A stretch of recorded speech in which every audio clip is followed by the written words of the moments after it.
Good evening, which is what it is now. Going live. Here it is at 11:16 p.m. and it's Tuesday, the 2nd of April, for another 44 minutes. And coming to you again live and unscripted, just talking off the top of my head about what's in the news. I'm going to disclaim, I'm going to put a qualifier out. And that is that I am not an expert. I'm not a PhD in any scientific or medical discipline. So keep that in mind. Verify anything that I put out there. Equally, rely on public health officials. I think that is completely in line with YouTube's community standards. Everything you should rely on public health officials. But I will throw in another note, and that is this. When qualified experts were in the media defending companies like big oil companies about the environmental impacts of, might be fracking or the oil sands production in Alberta. Smart individuals would say, well, yes, but they work for those PhDs, those doctors, with their PhDs in whatever branch of science. They work for big oil interests. So obviously they're going to be biased. And that's intelligent, that's smart. I would invite anyone to go in and look Ontario during the COVID era. And I still think the so-called science table still exists. And the science table was heavily populated and often chaired by someone who would be from what is called the Dalla Lana School of Public Health with the University of Toronto. And these were volunteers. And you hear that they come from the Dalla Lana School of Public Health, and well, they're academics, they're not attached to. But I would invite you to look into the Dalla Lana School of Public Health, not Dalai Lama, Dalla Lana, Lana. I believe it's spelled Dalla, then Lana, School of Public Health, and check into where they receive funding from, where they get funding from. And you'll find that they are funded, that they receive funding from the pharmaceutical industry. It's like the city of Toronto's medical health officer, De Villa, I think is her name. Her husband disclaims having worked for major pharmaceutical companies. Conflicts of interest and bias exist in every facet of life, not just with energy companies, also with other industries. The pharmaceutical industry, you have to be very careful these days where you place your trust. And don't trust me. Verify everything I say. Now, with that preamble out of the way, I believe I did a video on this not too long ago, with respect to the fact that there has been a case of monkeypox identified in a Toronto homeless shelter. And I've linked the article down below. And in that article, the city was saying the city declined to name the shelter where the person went to. Sorry, I'll read it again. The city declined to name the shelter where the person went or to specify how long the person was at the shelter. The city also wouldn't say whether the shelter is experiencing an outbreak as a result of the case. And then it says an outbreak is defined as 2 or more cases that are linked. Here's the thing, and I wrote this in the description as well. I liken, non-expert, call it a guess, one case being tantamount to someone saying, I have a mouse in my house. If you yourself have ever had a mouse in your house, or you know someone who has, you've likely learned the lesson that there is no such thing as a mouse. It's mice. Likewise, in my, again, non-expert guess opinion, there's no such thing as one case. There are cases. The individual who was in the Toronto shelter contracted it somewhere, and they were around, and I've never been in a homeless shelter, thank you God. But everything I understand is it's very tight quarters. It's not it's not a spacious living environment, sleeping environment. And one case, I have my doubts. Now, I wanted to throw a few things out there. Number one, I have friends who are talking about the fact that, and again, look into this yourself, but it's publicly and widely available information. The AstraZeneca shot for COVID is what is called a vector platform, and it's publicly disclosed that they used a chimpanzee adenovirus, and that is having some individuals claiming or believing that because it's a chimpanzee adenovirus, and this virus, this MPX, is called monkeypox, that ergo chimpanzee monkeypox, and they're making a direct connection. I do not believe that to be the case in the least. Today's world can be so hard to navigate. It's so difficult to know what to believe, where to place your trust. But with that being said, as I understand vector platforms, there are viruses that impact humans that don't impact animals. There are viruses that impact animals that don't impact humans. And so it's my understanding that what they did is all the vaccines are narrowly focused, all the COVID shots are narrowly focused on the toxic spike protein on the surface of the SARS-CoV-2 virus. And what they did is they took the spike protein, as I understand it, and they vectored, I think I would use the word spliced, but maybe that's not the best term, vectored this spike protein onto a chimpanzee adenovirus, which is nothing for humans, that doesn't impact humans at all. And I do believe there is a connection. I cannot prove it, and I don't think it's going to be investigated at all. That there's I don't think they'll ever investigate a possible connection between the jabs and monkeypox, and that it brings up a point that I don't think is well understood. I believe that a significant chunk of the population believes that an absence of evidence equals evidence of absence. It's a little bit of a convoluted saying, but what it means, absence of evidence. So we don't have any evidence. Does that mean there is no evidence? Just because you don't have it yet doesn't mean that it's not there.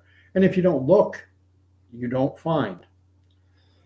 And so, again, evidence of absence is not, or absence of evidence is not evidence of absence. Just because the evidence has not been found doesn't mean that it doesn't exist.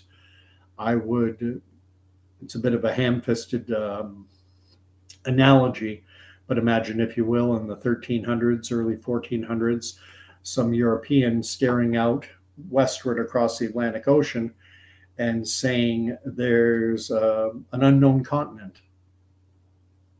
You know, if we sailed for a few weeks or a month or two, we would find an unknown continent. And people could say, well, there's no evidence that there's a continent out there. Does that mean there is no continent?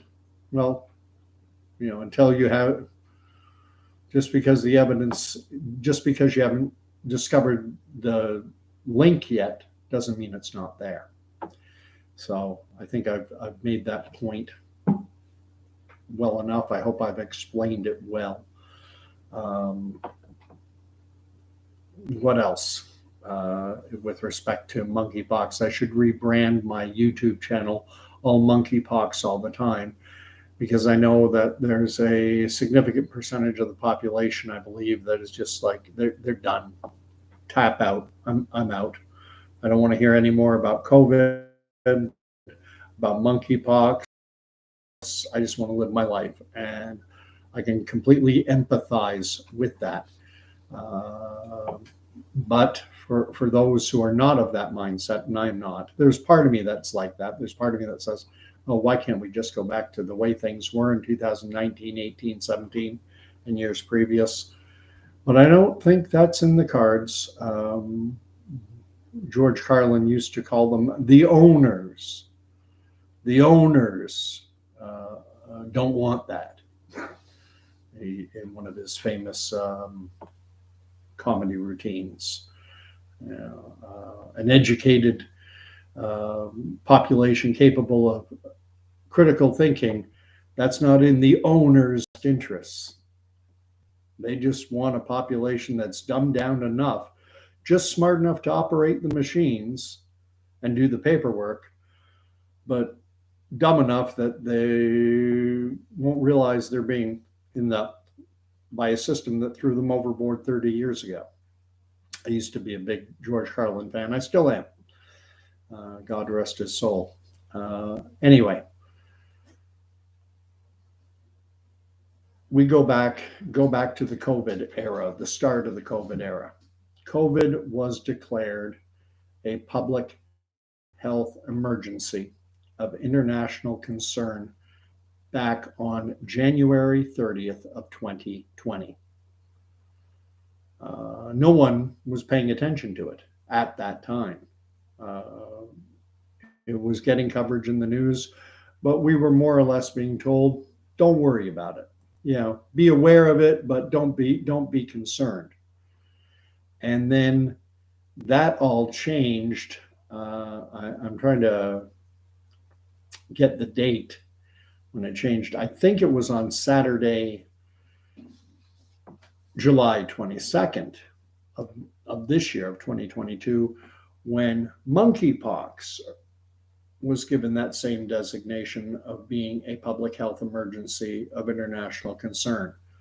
January 30th, 2020 was when that declaration was given to COVID, and July 23rd, just passed, less than 2 weeks ago, is when monkeypox was given that designation. What has happened? Well, the United States as a nation, as a country, still hasn't declared it a public health emergency. I don't believe Canada has. As I understand it, a number of US states have now declared it a public health emergency, among them New York, California, and I believe Illinois, and there may be a couple more in there. And the thing is, when it was COVID, January 30th, 2020, declared a public health emergency by the World Health Organization, by Dr. Tedros. Then on March 11th, so almost a month and a half later, at that point, the World Health Organization declared that COVID was a pandemic. And then we all know what happened about a week after that. That's when so-called non-pharmaceutical interventions, NPIs, were brought in. And euphemistically, everyone just called them lockdowns or emergency mandates. You can't go to school. Small businesses independently owned companies, you can't operate anymore. You can't put food on your table. Maybe you might qualify for some government welfare, you know, if you tick off enough boxes. You can't go to church because we have to do everything we can to stop viral spread. In Canada, I can speak confidently to what the system was like here. The saying was, "Stay home, stay safe, lock down. You're not supposed to even go outside." In Ottawa, a young lad was out hooping it up, playing some basketball. I'm wearing my Raptors shirt, and he got fined. I don't know, it was $200-300 if memory serves, just for being outside alone playing basketball. Um, Kids were tackled on an outdoor skating rink in Alberta. It was insane what was going on, but you could not go outside. Outdoor gatherings of any number, not allowed.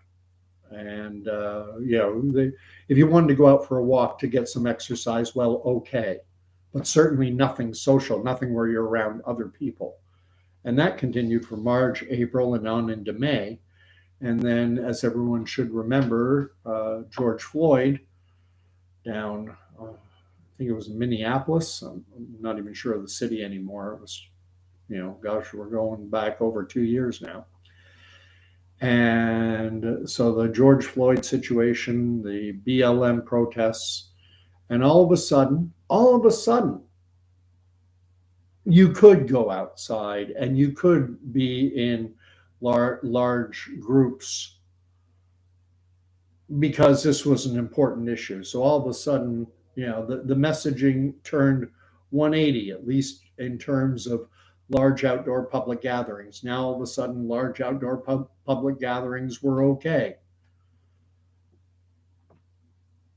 Likewise now with monkeypox. Where are most cases being identified? They're being identified within one specific demographic group, and they'll use the term gay men, men who have sex with men, gay and bisexual men. And there have been festivals, pride festivals, whatever. One has been identified as something of I guess the term super spreader isn't being used, but I guess it would apply. Had this been COVID, they would have used that term. It happened somewhere in Spain.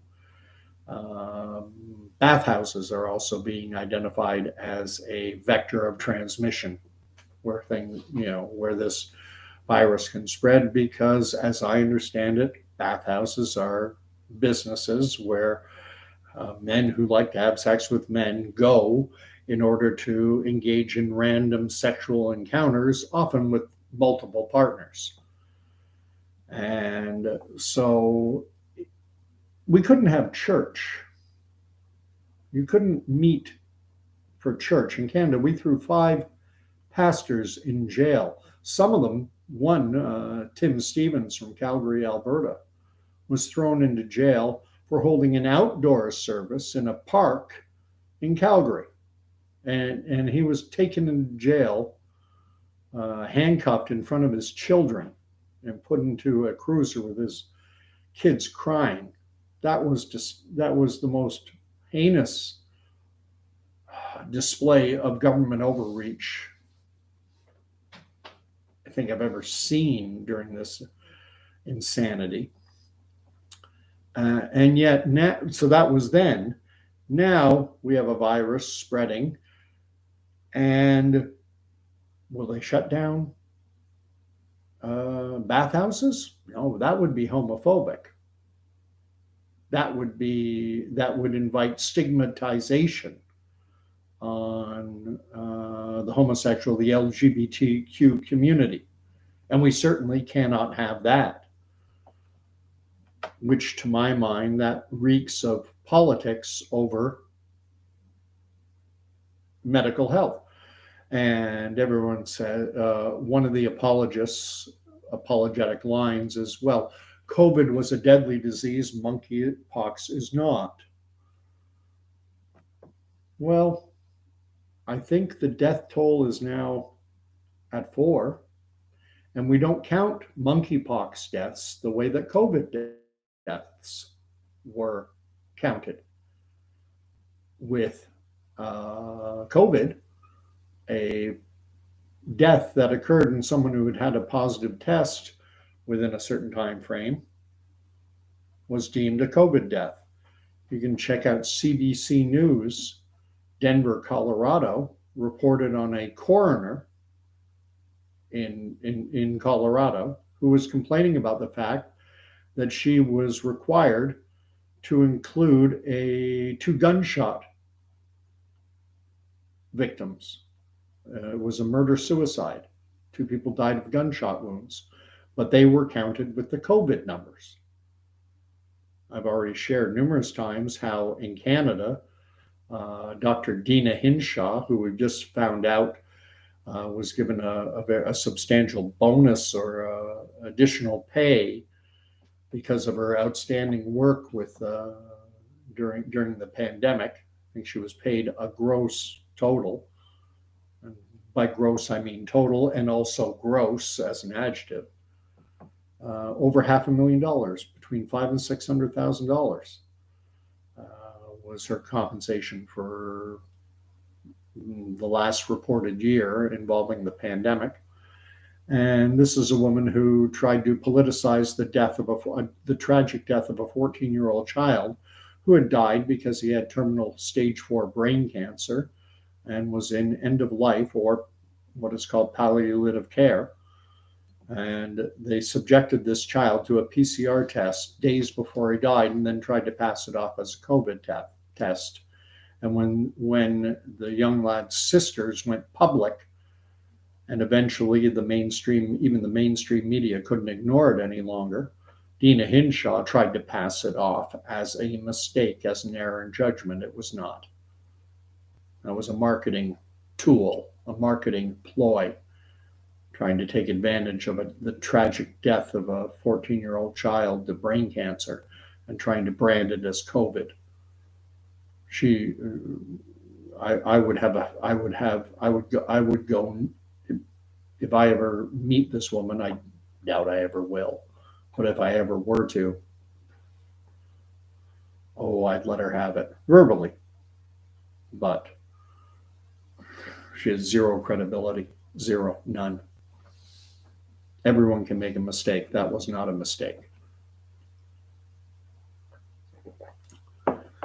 So we're looking at what I consider this. Now, here's one other thing, though, with respect to another claim. There are a lot of people who are of the opinion and are expressing it publicly that monkeypox is an STD or an STI. So that is a sexually transmitted disease. As much as I am skeptical of anything I get from government and media sources because they've lied to us too many times, even though I'm skeptical of much of what is said, as regards monkeypox being an STD, no, I don't. It is not an STD. Yes, it can transmit during sexual activity, but it's not being transmitted because it's a sexual activity. It's an ideal setting because these sores that develop are, from what I understand, highly infectious, and they don't present. It's not like, every account I'm reading, firsthand accounts from individuals who've gone public after being infected, is that it starts out as just a small number, and they don't hurt that much. And so someone comes into contact, skin to skin contact. Well, that happens during sexual activity, but there are other ways it can happen as well. And I think a common one that we're hearing is in the mainstream press, and I think it's accurate. This I think they're getting right. Is shared bedding. I think is someone lies down in a bed and they have sores and they leave. I think it's called postulates. I think that's the clinical term for pus, but whatever, secretions. Lovely words, aren't they? Get left on the sheets. And apparently, monkeypox can survive a very long time. I forget exactly how long. There are papers out there now suggesting that it can last a very long time on surfaces like bedding. And so then someone else lies down in that bed, and bingo presto, they've got monkeypox. So I don't believe it's a sexually transmitted disease per se. Um, I do believe that it's like, I don't think it's AIDS. AIDS was a sexually transmitted disease. Monkeypox, I don't think so. Doesn't require sexual activity. And that's also why I think come this fall, it is going to spread. During the COVID era, I was anti-lockdown, anti-mandates. I hated this idea of saying, well, you're essential, but you're not essential. In my faith, everyone is essential. In God's eyes, we're all essential. And this differentiating amongst people and saying, well, you're essential, you're not, you can work, you can earn a living, but you can't. That was horrible, especially considering, all the contradictions that you could drive a truck through. An Amazon warehouse in Toronto near the airport was reported in the National Post as having in excess of 500 cases, an outbreak, and it never shut down. Meanwhile, a barber shop or any number of small independent businesses that got crushed, bars, restaurants, they had to stay closed. They couldn't pay their workers couldn't work, the owners couldn't feed their it was garbage from the get-go. And so I was very public in terms of, I mean, not that it matters because I'm nobody, but within my small circle, I was very anti-lockdown, and that included my social media feeds, like on Facebook, and I posted about how I thought this was crazy, and immediately I had friends saying to me, "So and so, a classmate, someone I knew from high school, and I'll use the name Lisa. That's not her name." Lisa, Gordon, you have to take this seriously. Lisa has COVID and she's fighting for her life. That was the messaging that was going out in my small little circle. Yes, as it turned out, very early on, this was like in April or May, there was someone I knew who had the virus. And the messaging was that she's fighting for her life. Well, I later got in contact with Lisa, again, not her real name. And I, of course, hearing that she's fighting for her life, I had her, I had images of her in hospital in an ICU, maybe being hooked up to a ventilator. And I found out that, yes, she had gotten sick and that she had isolated herself in a motel room north of Toronto. That was fighting for your life. But that just speaks to the culture we live in. We love drama. We love to sensationalize things. Someone's in a motel room north of Toronto isolating because they don't want to take the bug home. And that gets blown up into fighting for your life. That was the one case I know about. I didn't start hearing about lots of cases. I started to find out everyone was getting COVID when by December, January, February of end of 2021, beginning of 2022. I myself got it, a 2-day nothing burger. I've had worse colds, to be honest. And likewise now, monkeypox, as things currently stand, I don't know anyone who has it or has gotten it.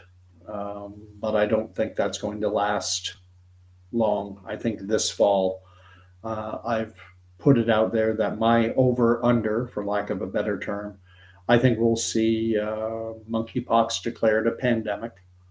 And my over under date is September 30th. It'll probably be later because I find when I say things are going to happen, they do, but it always takes longer than I thought it would happen. When we had our circuit breaker lockdown in 2021, I think it started in March or April of 2021. I was expecting it to happen in January, February, maybe even December, but they pushed it. But it happened. We had another lockdown. Another one, churches closed, schools closed, everyone closed. So will monkeypox be declared a pandemic? Yep, I think so. But again, I don't think September 30th is my over-under date. I pushed it out there a ways, but I think a lot will depend on the weather. Viruses, flu season is said to be from early October until March, April in Canada. And that's, cold weather is when a virus like influenza circulates. And I don't think, likewise, we're being told that if you look at CDC and other reputable scientific information out there, they're saying that monkeypox is airborne to the extent that they tested aerosols and they found traces or virus in aerosols, and aerosols are microscopic. They're less than a micron in size. They can linger in the air for hours. They're the reason that masking mandates have thankfully gone the way of, and hopefully they stay that way. We don't have masking mandates for the most part, just some very small settings that require them, like, if you go to a blood donor clinic or maybe your dentist or something. But day-to-day living, you never have to wear a mask if you don't want to. Although lots of people still do, and in my own non-expert guess opinion, it's trauma.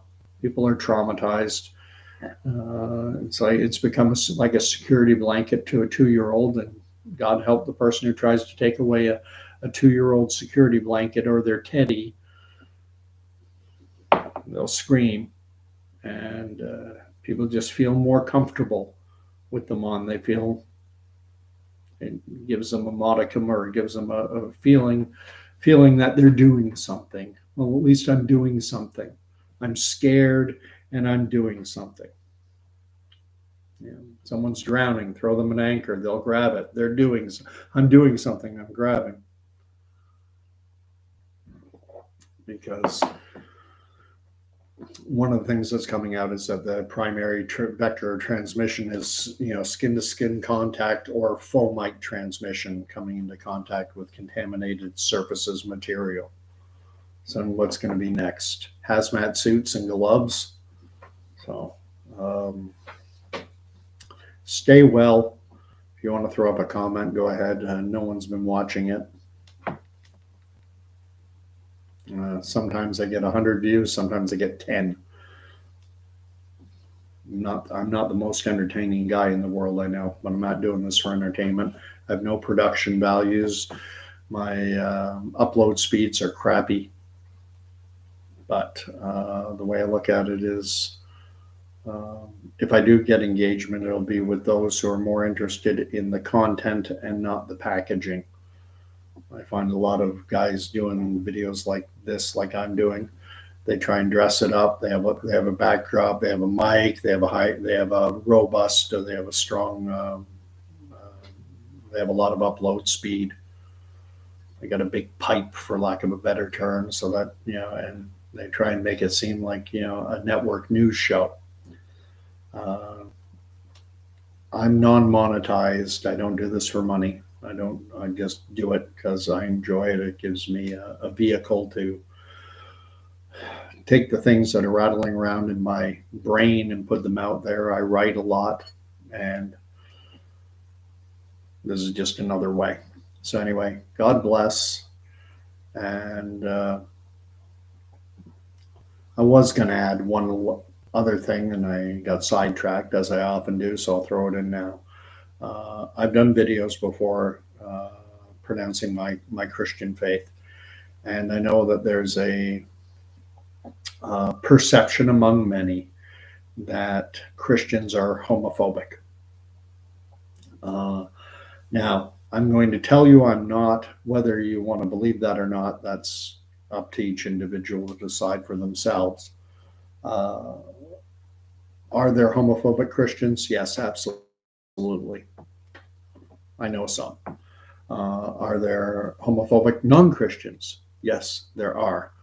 And I know that within the Christian community, there are some individuals, like during the AIDS era, where they said this is God's judgment, this is God's punishment, blah, blah, blah, and who would advocate for shutting down the bathhouses, shutting down the pride festivals. There was just something of a fetish festival that happened in San Francisco that they still didn't cancel.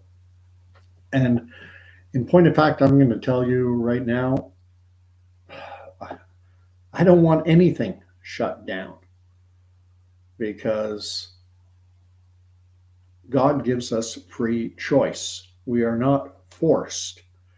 And it's a little vexing to me at times when brothers and sisters in Christ want to impose a Christian worldview on people. No, you can't do that. It promotes backlash. And in point of fact, within the Bible, within Scripture, sex is confined. Sex, as God intended, is confined to one situation only. Sex is only to take place between a man and a woman in a sanctified or consecrated marriage. That's it. And am I guilty of do I have sexual sin on my resume, for lack of a better term? Yes. If that's the one standard, sex is only allowed, and it is. Sex is only permitted in God's eyes within the confines of a holy union between a man and a woman. Any sexual activity outside of that, either extramarital or premarital, is sinful. It's not, and hence why the Bible says we've all fallen short. So we live in a hypersexualized world now. Sex is almost a god. Right now we can't shut down pride events or bathhouses or fetish festivals or anything of this nature, because sex is sacred, and sex, any way you want to do it. There's no rules anymore. And I was watching America's Got Talent, and a performer of some type got up, and he was asked if he had anyone watching him, anyone in the audience, and he said, "My partners," plural. And they said, "Partners?" And then he pointed to two women, and he said, "Yes, my wife and I have been married for 10 years. or 15 years or however many years. And then X number of months or years ago, we invited so and so to join our union. We are now in a polyamorous. We are now a polyamorous union or whatever. And we have to applaud every choice now. There's no good, there's evil. Everything's permissible in today's world. There was a song by Great Big Sea, which is a Canadian band from Newfoundland. And I love doing my Newfoundland accent. Well, they had a song that was called I Wants to Be Consequence Free. I want to live like nothing really matters. They don't sing it with a Newfie accent like that, but that was the song. I want to live consequence free. I want to live like nothing really matters.